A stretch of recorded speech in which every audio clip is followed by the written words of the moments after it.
కొన్ని special songs చేశారు. అవును. వాటి వల్ల ట్రోల్స్ కూడా ఫేస్ చేసినట్టున్నారు. దేని వల్ల అసలు అంటే ఈ లుక్స్ కి దానికి అసలు కంప్లీట్ డిఫరెన్స్. సాంగ్ వైరల్ అయింది. సాంగ్ 7.3M వ్యూస్ ఏమో ఉన్నాయి. నేను మార్నింగ్ కూడా చూసాను కొన్ని సాంగ్స్ కి. ఆ కామెంట్స్ ని ఎలా తీసుకున్నారు? ఫోక్ సాంగ్ అది నాకు మొదటిసారి. ఓకే. ఫోక్ సాంగ్ చెయ్యాలని అనుకున్నారు నాతో. ఇంకా ఏంటంటే ఒక హైదరాబాద్ అమ్మాయి ఫోక్ సాంగ్ ప్రాపర్ గా సెట్ అవుతుందని తీసుకున్నారు నన్ను. ఆ సాంగ్ చేసిన తర్వాత అంటే నాకు అందరిలాగే డాన్స్, శేఖర్ మాస్టర్ డాన్స్ నాకు కొత్తే. శేఖర్ మాస్టర్ మామూలుగా కాదు, ఒక్కొక్కరిని అలాగా బెండ్ తీస్తాడనమాట. సో అలాగా శేఖర్ మాస్టర్ చాలా బాగా చేయించారు. అంటే ఆయనతో నేను హీస్ కొరియోగ్రఫీలో నేను డాన్స్ చేయడం అనేది for me it's like big thing. And song అయిపోయిన తర్వాత బాగుంది. యాక్చువల్లీ ఈ సాంగ్ కి చాలా ఖర్చు పెట్టారు నివృత్తి వైబ్స్ అని. అండ్ కమెంట్స్ చాలా బ్యాడ్ గా, చాలా టూ మచ్ గా, 3000 కమెంట్స్ అన్ని బ్యాడే.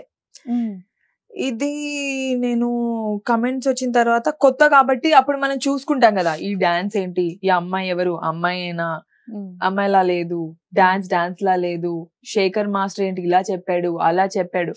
బేసికలీ ఎవరైనా ఎదుగుతుంటే అవతల వాళ్ళు చూడలేరు, వీళ్ళు నార్మల్ వాళ్ళు కదా, వీళ్ళు ఎదగకూడదు, వీళ్ళు ఇక్కడే ఉండాలి. అయితే మాటలతో చంపేస్తారు. నిజంగా బాగాలేకపోయినా మన ఇంట్లో ఫ్యామిలీ మనం ఏదైనా కర్రీ చేస్తే బానే ఉందని తినేస్తే అయిపోయింది. బాలేదు, ఇది బాలేదు, అది బాలేదు. జనాలకి ఏంటంటే చాలా ఖాళీగా ఎక్కడో ఏదో పని చేస్తూ టైం పాస్ కి పక్కన వాళ్ళు ఏమైనా హర్ట్ చేస్తే చాలా హ్యాపీనెస్ వస్తుంది. అండ్ మోర్ ఓవర్ వాళ్ళెవరో ఎక్కడో నుంచి ఏదో హర్ట్ చేసే డైలాగ్ వేస్తే ఫస్ట్ ఆఫ్ ఆల్ మనం హార్ట్ కి తీసుకోకూడదు. బట్ నాకు కొత్త కాబట్టి 3000 నెగిటివ్ కామెంట్స్ ఏంటి, ఇదేంటి అదేంటి అని నేను అనుకున్నా. For me it's first time. ఇదేంట్రా బాబు, నేను చాలా కష్టం, నాకు తెలిసి దానికి పడి నీ పెయిన్స్ వస్తాయి. టాల్గా ఉన్న అమ్మాయిలు కొంచెం బెండ్ అయి చేస్తే కొంచెం నీ పెయిన్స్ వస్తాయి అన్నమాట. బట్ ఆ సాంగ్ నన్ను ఈ ట్రైనింగ్ ఫస్ట్ కామెంట్స్ ని ఎప్పుడు పట్టించుకోకూడదు. ఒకడు ఎదుగుతున్నాడంటే ఇంకొకళ్ళు ఖచ్చితంగా వాళ్ళని పుట్ డౌన్ చేయడానికి they will put you to an insecure point and they will tell you hundreds of things. ఇప్పుడు నేనంటే ఇష్టం లేని వాళ్ళకి ఇంకొకళ్ళంటే ఇష్టం ఉండొచ్చు. వాళ్ళతో కంపేర్ చేస్తూ వాళ్ళు ఇంకో హర్ట్ చేస్తూనే ఉంటారు. So that is this human mentality and it's up to us to take it to heart or not. అది నాకు ట్రైనింగ్ ఇచ్చిందన్నమాట, కమెంట్స్ ని లైట్ తీసుకోవాలి అని. బాగా బాధపడ్డ కామెంట్ ఏదైనా ఉందా? ఇదే. సో బేసిక్లీ ఇవే. కొత్తగా ఉన్నప్పుడు మనకేం తెలియదు కదా, ఓహో ఇదా మనం ఇన్ని రోజుల నుంచి చేస్తుంది. పెద్ద పెద్ద యాక్టర్స్ ని వీళ్ళ కంపేర్ చేస్తాము, వీళ్ళు బాగున్నారు అంటాము, వాళ్ళు బాగాలేదంటాము. They are all proved actors, వాళ్ళు ఆల్రెడీ తోపులు. వీళ్ళ కంపారిజన్ ఏంటి? ఎవరికి వాళ్ళు యూనిక్. నాకు ఇప్పుడు నా ఫేవరెట్ యాక్టర్ ఏ అనుకుందాము, సో బీని తిడుతూ ఉంటారన్నమాట. So to make them feel insecure. But you know what, indirectly you are making them popular. Trolls అయినా కావచ్చు, ఇప్పుడు పాపులారిటీ రావడానికి ట్రోల్స్ ఏంటి, ఏదైతే ఏంటి. ఇప్పుడు నాకేం చెప్తున్నారు తెలుసా, మీ సినిమాకి ఎందుకండి మీరు వైరల్ పబ్లిసిటీ చేయలేదు, ఏదైనా ఫైట్ చేయాల్సింది, మీరు ఇంకేదైనా క్రియేట్ చేయాల్సింది. So it is also promotion. So ఇప్పుడు for an actor everything is a promotion. So for me right now trolls doesn't matter anymore. చూసి ట్రోల్స్ కూడా కమెంట్స్ ఉంటాయి కదా, మరి బూతులు తిడితే కూడా ఇక్కడ నవ్వుకొని డిలీట్ చేయడం తప్పితే ఇంకేం లేదు. అంతకు మించి వాట్ కెన్ ఎనీవన్ డూ.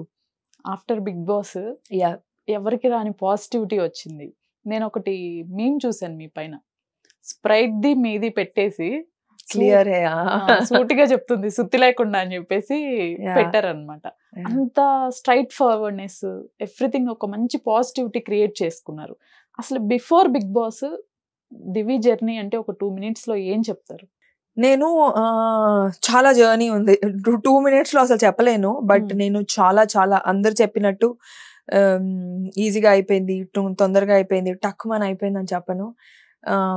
చాలా కష్టపడ్డాను, చాలా స్ట్రగుల్ ఉంది, బిహైండ్ ద సీన్స్ చాలా చాలా ఉంది. నాకంటూ ఒక పాకెట్ మనీ ఉండేది కాదు. ఒక పాయింట్ తర్వాత పాకెట్ మనీ ఆపేశారు మా పేరెంట్స్.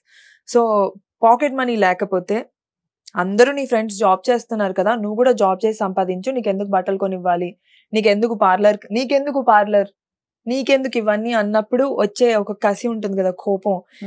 అబ్బా వీళ్ళేంట్రా ఇలా అంటున్నారు, నీకు తిండి పెట్టడమే ఎక్కువ, నీకు ఇంట్లో ఉండడానికి చోటు ఇవ్వడమే ఎక్కువ, ఇలాంటి కొన్ని మాటల వల్ల, అంటే పేరెంట్స్ అలా అనకపోతే మనం ఎప్పటికీ యూనో, నేను వాళ్ళని తప్పనట్లేదు, మా పేరెంట్స్ నాకు ఎంత ఫ్రీడమ్ ఇచ్చారో మా అమ్మ అంతే తిట్టింది. మదర్స్ కి కూతుర్లకు ఎప్పుడు ఆ ఫైట్ ఉంటది.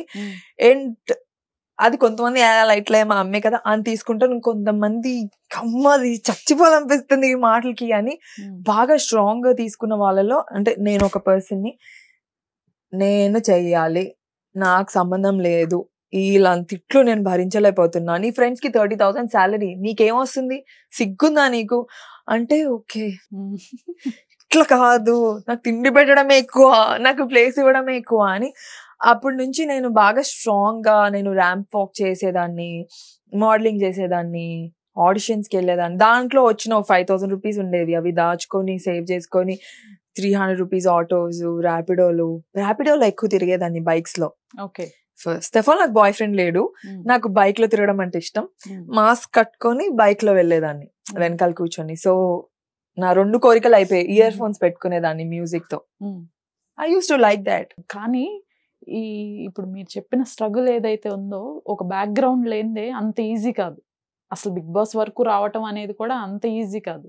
ఎలా ఆడిషన్ కి ఏమైనా అయితే ఇప్పుడు నేను చెప్పుకోవాలి, యాక్చువల్లీ ఇన్ని రోజులు చెప్పున్నాను అనేదో తెలీదు నాకు, అందరికి తెలుసో తెలియదు, కానీ నేను బిగ్ బాస్ అనేది ముందు వచ్చింది నాకు. దానికన్నా ముందు సీజన్ వచ్చింది యాజ్ అ మోడల్ గానే. అప్పుడు కలిస్తే అప్పుడు అమ్మ నీ you're not that stable for Bigg Boss, your mind set is too low, too weak అన్నారు. ఓకే, దాని తర్వాత నా ఫ్రెండ్ ఒకడు బిగ్ బాస్ మళ్ళీ వచ్చింది, నువ్వు అప్లై చేయ. ఎవరన్నారు ఈ మాట, ఎవరన్నారని? మా టీవీకి సంబంధించి తన పేరు చెప్పను, ఒకళ్ళు కలిశారు మా టీవీకి సంబంధించి, కొంచెం అంటే Endemol Maa TV together, whoever selects for Bigg Boss, వాళ్ళు బేసిక్లీ అందరినీ కలిసి they will see who is who అని. అయితే దాని తర్వాత ఐ టుక్ ఇట్ లైట్ అయిపోయింది. దాంతో మళ్ళీ నా ఫ్రెండ్ ఒకడు సంతోష్ అని, అరే మళ్ళీ బిగ్ బాస్ వచ్చిందిరా చూడరా నువ్వు అప్లై చేయను. అప్లై ఎలా చేయాలి, ఏం చేయాలి అని I search my links, how to contact, నాకు అసలు తెలీదు. ఇంకొక మేనేజర్ త్రూ మన శివబాలాజీ గారికి కాల్ చేశాను.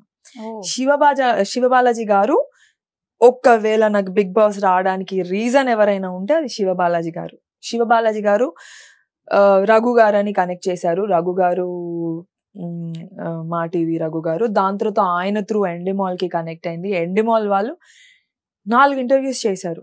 ఇది ఊరికే జరగలేదు, కోవిడ్ టైంలో వాళ్ళు అప్పుడు వెతుకుతున్నారు. ఇంకా అంటే కోవిడ్ టైంలో ఆన్లైన్ లో జరిగేది ఇదంతా ఫోన్ కాల్స్, కలవాల్సిన అవసరం లేదు అప్పుడు. Phone calls, video calls, Zoom calls అయ్యేవి.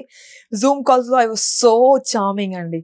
I don't know how that charm came into me, how that much confidence I had, but I was super confident when I was talking over video calls with all these 4 people. Okay. 4 main people ఉంటారు. ఒక interview, దాంతో ఇంకో interview, మళ్ళీ schedule చేస్తారు, మళ్ళీ ఇంకో interview. మనకి మామూలుగానే ల్యాప్టాపే కొత్త, అసలు ఎప్పుడు సాఫ్ట్వేర్ ఇవన్నీ చేయలేదు కదా. So for Zoom call I had to ask my friend to put it on and I took my friend's help. Finally I got it. So it was not easy, but through people like Shivbalaji garu, Raghu garu, these people helped me get into, ante whatever I am right now is with their help. వీళ్ళే కాదు ఇంకా చాలా మంది ఉన్నారు. I think చిన్న helps చేసిన వాళ్ళు, maybe మన ఫ్యూచర్ ఇంటర్వ్యూ కూడా సమ్ వైరల్ అవ్వచ్చు, లేకపోతే ఏదో ఒకటి. I think a lot of people helped me in my life.